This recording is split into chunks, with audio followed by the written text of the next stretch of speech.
Okay, well, welcome back to software engineering. We're continuing our interesting course here as we're going through the material in Summerfield.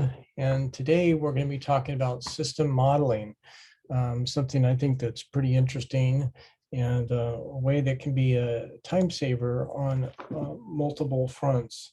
And so we'll be talking about um, doing modeling, and there's also something called model-based system engineering that I'll allude to a little bit, and we're going to be focusing a little bit more on the software side when we think about it here. So we'll show some examples of system modeling. And so what we'll show in this chapter is we'll give some context models, give some perspective on that, talk about interaction models, structural models, behavior models, and model-driven engineering. And so this model-driven engineering is where this model-based system engineering definitely starts to have some utility. And there's something called UML, the Unified Modeling Language, that will be brought up. And there's also something called SysML, which is more on the engineering side versus the software engineering, where it focuses on trying to model the system. So in terms of system modeling, it's the process of developing abstract models of a system, with each model presenting a different view or perspective of that system.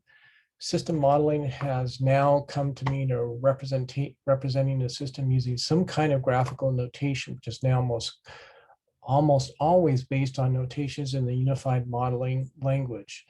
And system modeling helps the analyst to understand the functionality of the system, and models are used to communicate with customers. And so there's a lot of different ways that it's used, both externally and internally. So in terms of existing and planned system models, models of the existing system are used during requirement engineering. They help clarify what the existing system does and can be used as a basis for discussing the strengths and weaknesses. These can lead to requirements for the new system. Models of the new system are used during requirement engineering to help explain the proposed requirements to other system stakeholders. Engineers use these models to discuss design proposals and to document the system for implementation. So you see there's both the external facing, working with stakeholders, and the internal, the development of the system. In a model-driven engineering process, it is possible to generate a complete or partial system implementation from the system models. So you're not just doing it for modeling's sake, it's actually an integral part of the development of what you're trying to create. So thinking in terms of a system perspective, an external perspective where this is indicative of an external perspective where you model the context of an environment of the system. In an interactive perspective, this is where you model the interactions between a system and its environment, or between the components of a system. So we have all these different types of elements that are mapped into the UML modeling language, as well as a SysML, which is something I mentioned. So you have the internal perspective, the interaction perspective. From a structural perspective is where you model the organization of a system, or the structure of the data that is processed by the system. And finally, a behavioral perspective is where you model the dynamic behavior of the system and how it responds to events. And we'll be seeing some examples of this. So here are the UML diagram types. You have the activity diagram. This shows the activities involved in a process or in a data processing. You have use case diagrams that show the interactions between the systems and the environment. You have sequence diagrams which show interactions between actors in the system and between system components. You have class diagrams that show the object classes in the system and the association between these classes. And finally, you have a state diagram which shows how the system reacts to internal and external events. And we'll see some specific examples how this would play out. So the use of a graphic model is a means of facilitating discussion about an existing proposed system. Incomplete or incorrect models are okay, as a role is to support discussion. So you can be starting to show, well, this is what we figured out so far, get some feedback on it. is a way of documenting an existing system. Models should be accurate representations of the system, but need not be complete. So once again, you're hearing this agile perspective coming in. And as a detailed system description, this is another way that graphical models can be used to generate a system implementation. Models have to be both correct and complete in this type of a scenario for what we're listing there. So let's talk about context models. Context models are used to illustrate the operational context of a system. They show what lies inside the system boundaries. Social or organizational concerns may affect the decision on whether to position the system, where to position system boundaries, and then architectural models show the system and its relationship with other systems. System boundaries. This is where we start to establish the definition of what is inside and what is outside the system. You design what is inside the system, but you have to interact with you design what's inside, and you have to make sure that you're able to engage with things that are outside. So they show other systems that are used or are dependent upon for the system being developed. The position of the system boundaries has a profound effect on the system requirements. Defining a system boundary is a political judgment. There may be pressures to develop system boundaries that increase or decrease the influence or workload of different parts of an organization. So that's something to keep in mind. So going back to the Medcare system, and so we have the basic system, and we have all these different things that it is engaging with: patient record system, admissions, prescriptions, appointments, statistics, and management reporting. So those are all the elements that would be folded into the overall Medcare system. So from a process perspective, the context models simply show the other systems in the environment, not how the system being developed is used in that environment. That's for number one. From a process model perspective, they reveal how the system being developed is used in a broader business process. The UML activity diagrams may be used to define business process models. So those are some things to consider. So here is an example what a process model, say for an involuntary detention. So you can be seeing how this would be flowing through. And so you confirm a detention decision. Something has happened to this individual, has to be put into some kind of a detention or something like that. So you have to need to inform the patients of their rights. You record the detention decision. So here you're seeing that the Medcare system could be something that would be part of this process. And so then you have two possibilities. Is this individual a dangerous person or not? Could be something in regards to the medication level. And so if they're dangerous, you need to find a secure place, and then you continue the process. And if not, then it could be admission to a hospital, once again using the Medcare system and potentially being involved in some degree of the admissions or validating something. And then finally, they then form into this final section is where you inform social care, you inform the next of kin, and update the register, and the Medcare system would be involved with that. So this kind of shows you a possible way how Medcare could be involved in this kind of a scenario. Well, let's talk about interaction models. So interaction models, this is involved with modeling user interactions. It is important as it helps to identify user requirements. Modeling system-to-system interactions highlights the communication problems that may arise. Modeling component interaction helps us understand if a proposed system structure is likely to deliver the required system performance and dependability. Use case diagrams and sequence diagrams may be of use for interaction modeling. So in terms of use case modeling, the use cases were developed originally to support requirements of elicitation and now incorporated into UML. Each use case represents a discrete task and involves external interactions with the system. So this would be something that would be useful when you're talking to a customer. The actors in a use case may be people or other systems. And it's represented diagrammatically to provide an overview of the use case and in a more detailed textual form. So here's an example of a use case. And so this is a transfer data use case. And this is something that it would be in the Medcare system. So you have a receptionist, data is received, the data is transferred, and it's put into the patient record system. So maybe there's information that the patient provides. There's some kind of transaction, a payment, or a scheduling of an event. Some type of high-level information that later could be used for diagnosis, et cetera. And so here is a tabular description of the transfer data. And so you have the actors, description, data, stimulus, response, and comments. All these are all the things that would be part of this engagement that we saw with the use case diagram. And so the actors, the receptionist is actually engaging directly with the patient record systems and dealing with the data that they receive.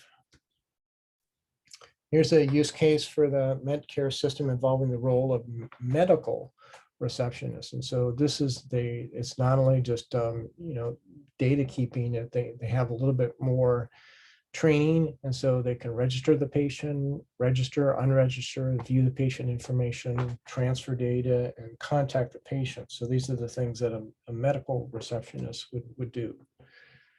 So that's dealing with use cases. Now let's talk about sequence diagrams. So sequence diagrams are another part of UML and are used to model the interactions between the actors and the objects within a system. A sequence diagram shows a sequence of interaction that takes place during a particular use case or use case instance. The objects and actors involved are listed along the top of the diagram with a dotted line drawn vertically from these. Interactions between objects are indicated by annotated arrows. So here's an example of what it would look like. And so this is for the medical receptionist viewing the patient information, and you can see how things engage here. And so you have the viewer, the ID, so you have the patient information. It requests the information, it then interrogates with the Medcare database. If there's proper authentication, then it's going to return and it's going to be able to provide that information. And the information would come back to the receptionist if the authorization is validated. Otherwise, it would give an error and no access would be received. So that's kind of a quick run through for that sequence. So here's another sequence. This is for the transfer of data. So having the medical reception is actually engaging. And so you get all this authorization as before, coming back with a message. But then there's also this update. And so they're actually providing information about this particular individual that is received, and that is put into the Medcare database. And so here is update the information, and here is you can be trying to query a summary, and then that can come back as a result, say validating that change has been submitted correctly. So that's the sequence diagram, and let's talk about structural models. So structural models of software displays the organization of a system in terms of the components that make up the system and their relationships. Structural models may be static models, which show the structure of the system design, or dynamic models, which show the organization of the system when it is executed. You create structural models of the system when you are discussing and designing the system architecture. Class diagrams are used when developing an object-oriented system model to show the classes in a system and the association between these classes. So you're thinking in terms of an object-oriented language or construct that you have. And so an object class can be thought of as a general definition of one kind of system object. An association and a link between classes that indicates that there is some relationship between these classes. When you're developing models during the early stages of the software engineering process, objects represent something in the real world, such as a patient, a prescription, a doctor, etc. So here's an example. So you have the patient, you have the patient record. And so here you have the classes and association in a fairly simple way. And so here's the classes and association in a little bit more um, more details for a specific case. And so you have a condition, you have diagnosis, you have all these other things that you have that perhaps you need to bring into a consultant, get a second opinion. And then there's a consultation that maybe the patient is then informed about this information. A hospital doctor may be brought in case there's special diagnostics or path ahead for treatment. They could have the patient as primary entry point to this information is through a general practitioner. And through the consultation, say through a specialist, either medication or treatment could be prescribed. And so we're seeing how a lot of these things are annotated and started to be talked about in more detail. And so you can have a one-to-end kind of relationship. So maybe there's just one consultant, one in person that might be acting as a consultant. And say for a hospital, maybe you have 4 individuals that may be the first entry point into the hospital capability in case it goes in that direction. So here's a picture of the consultation class. So here are the various things that would be associated with that. And then you have the different methods that would be associated with that class.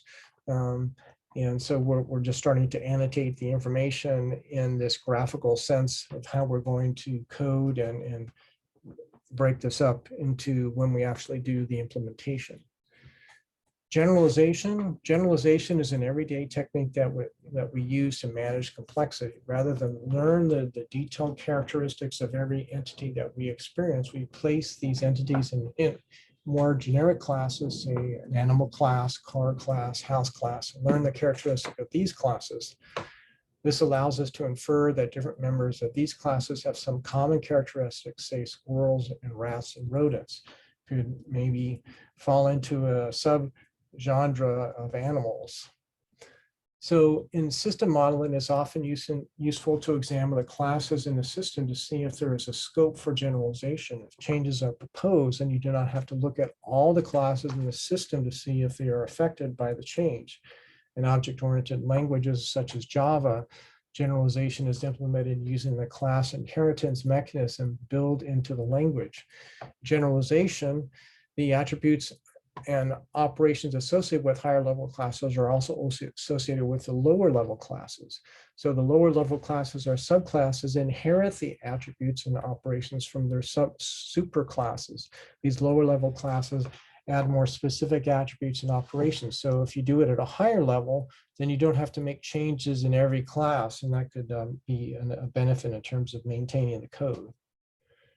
So here's an example of a generalization hierarchy. And so you have a doctor, then there's different classes of doctors, either a hospital doctor or a general practitioner. And if it's a hospital, you can have a consultant, you can have a team doctor, and you can have various folks within a team doctor. Say there's a trainee, someone who is almost ready to be fully on their own versus a fully qualified doctor. And so that can give you an assessment for the hierarchy associated with that.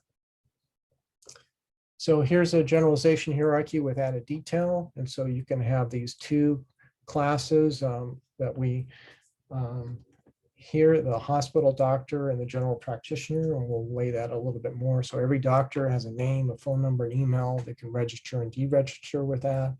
With a hospital doctor, they would have a staff number and say a pager number, and a general practitioner would have different information, say, well, what is the nature of their practice, where are they located? And so a general practitioner would be someone that an individual patient would want to find someone relatively close to them.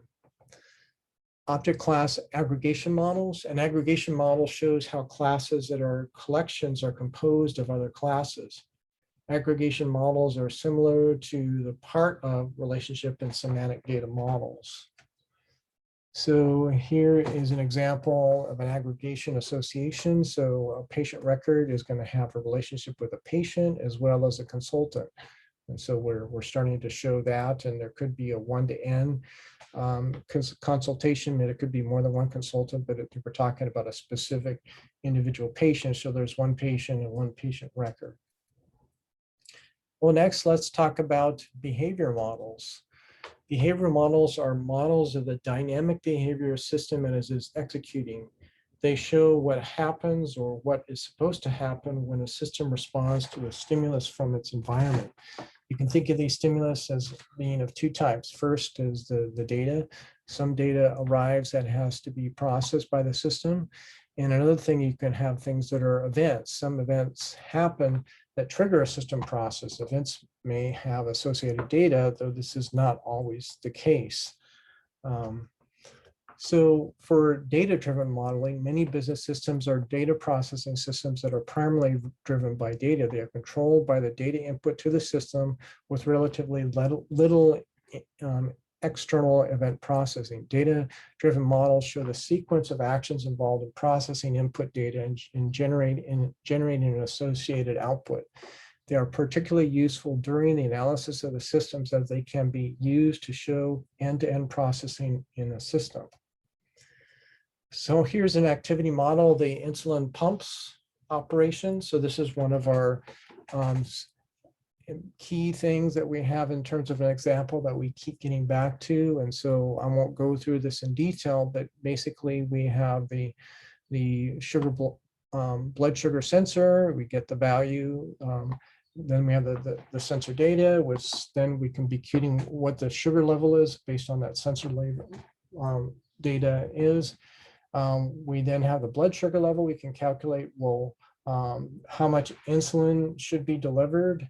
We then formulate that into an insulin requirement, calculate what the pump command should be. We then have this forwarded to the pump control commands that we pump it, and then the insulin pump is activated and delivered. So what about order processing? So we have the purchase officer, we have the supplier, and so we have this kind of business to business relationship. And so first we have the purchase officer fills in the information to the order, it's validated, and once it's validated, it sees if there's budget for it.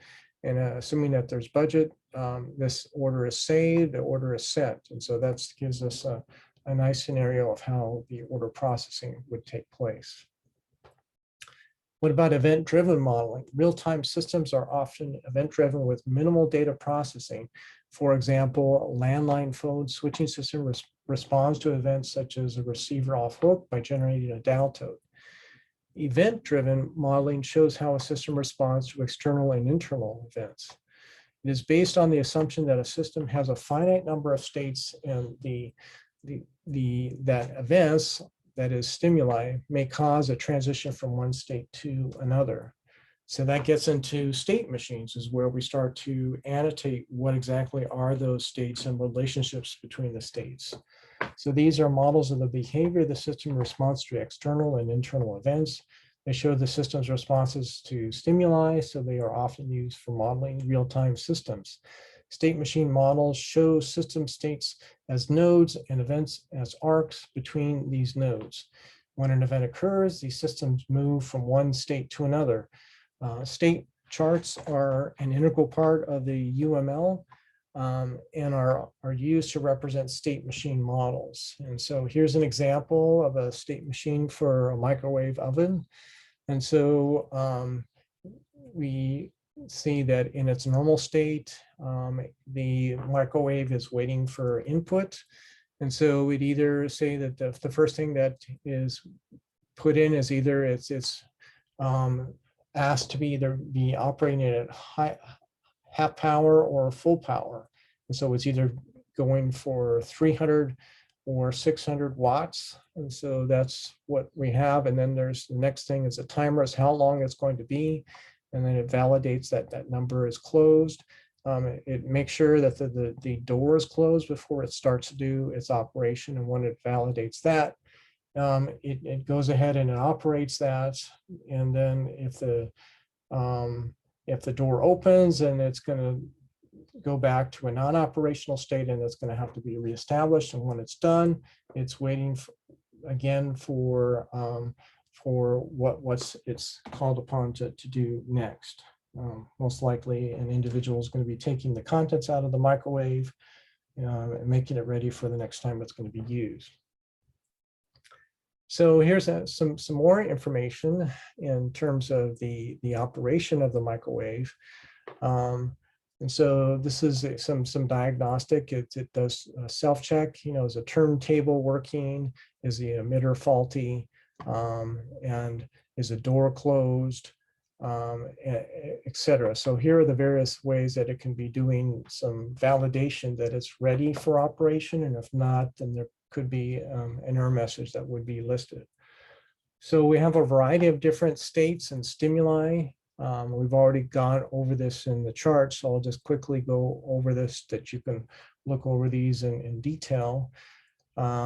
So with things for operation, things for validating that it's ready to be in operation, or diagnostics that could be reported to the consumer that maybe something needs to be done to ensure that it's ready for proper operation. Okay, for model-driven engineering, and it's called here MDE, model-driven engineering. And I would argue this is getting into the area similar to model-based system engineering.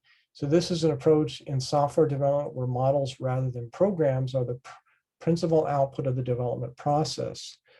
The programs that execute on hardware/software platforms are then generated automatically from the models. And this is a wonderful thing, that if you can actually do code generation just from your models.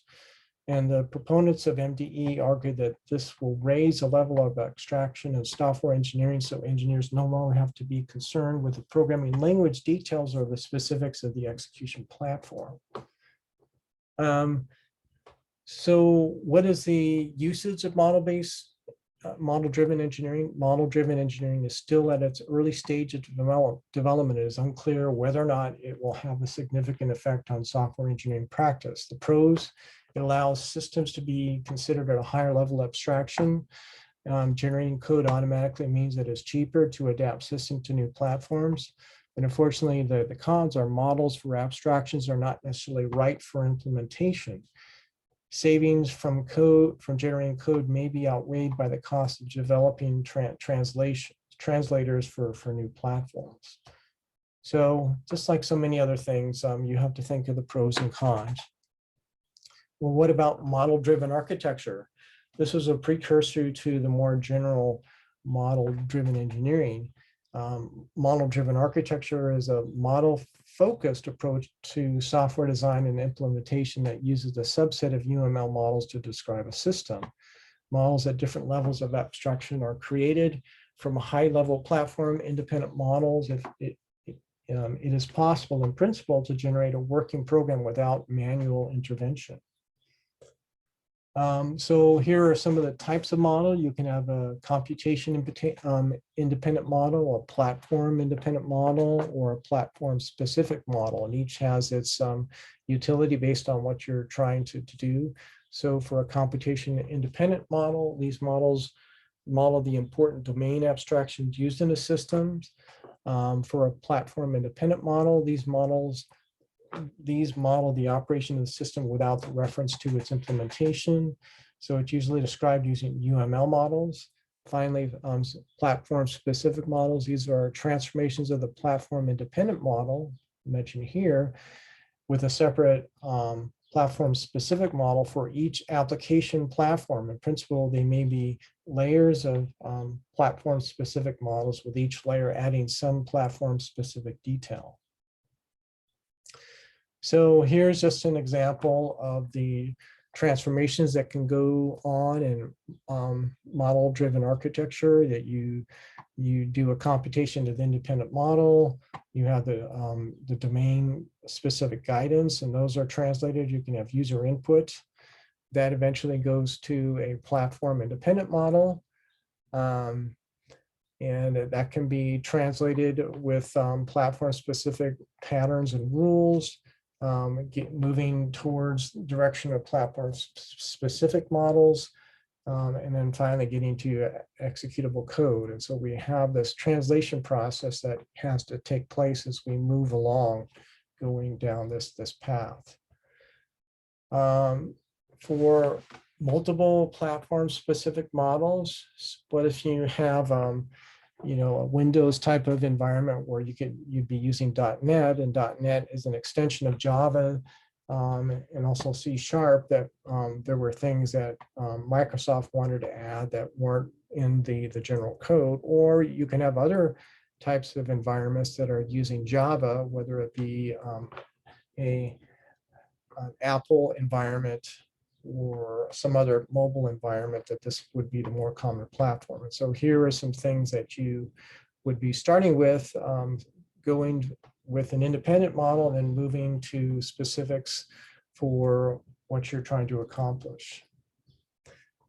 So what about agile methods and model-driven architecture? The developers of a model-driven architecture claim that it is intended to support an iterative approach to develop, and so can be used within agile methods. The notion of an extensive upfront modeling contradicts the fundamental ideas in the Agile Manifesto. And what could be found is that a few Agile developers feel comfortable with model-driven engineering. If transformations can be completely automated and a complete program generated from a program-independent model, then in principle, model-driven architecture could be used in an Agile development process, so no separate coding would be required.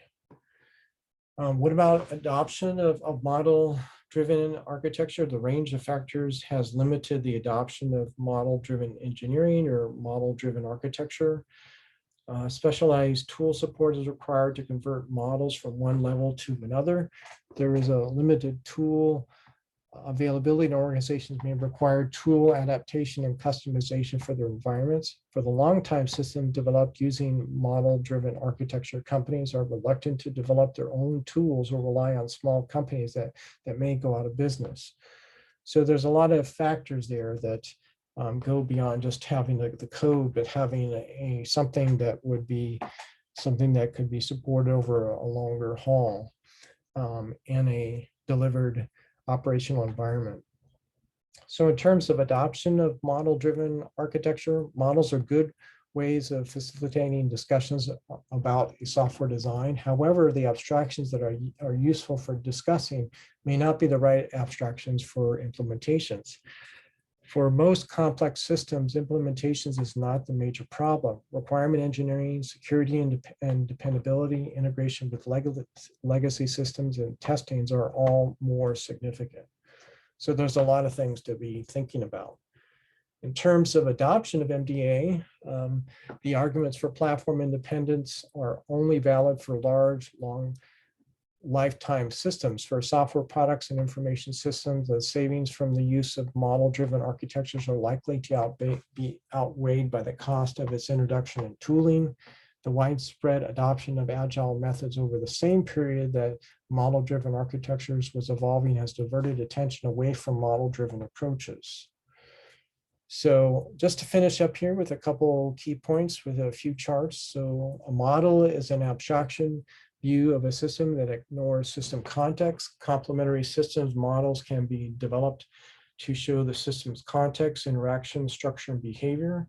Context models show how a system that is being modeled is positioned in an environment with other systems and processes. Use case diagrams and sequence diagrams are used to describe the interaction between users and systems in the system being designed. Use cases describe interactions between the system and external actors. Sequence diagrams add more information to these by showing interactions between system objects, and structural models show the organization and architecture of a system. Class diagrams are used to define the static structures of classes in a system and their association. So we're just, reminding us of a couple of these different types of models and these different types of diagrams that we're using in UML and in this area. So for behavior models are used to describe the dynamic behavior of an executing system. The behavior can be modeled from the perspective of a data processed by the system or by the events that stimulate the responses from a system. Activity diagrams may be used to model the process of the data, where each activity represents one process step. State diagrams are used to model a system's behavior in response to internal or external events. And finally, model-driven engineering is an approach to software development in which the system is represented as a set of models that can be automatically transformed to executable code. And with that, we'll finish it up for this lecture. Thank you very much.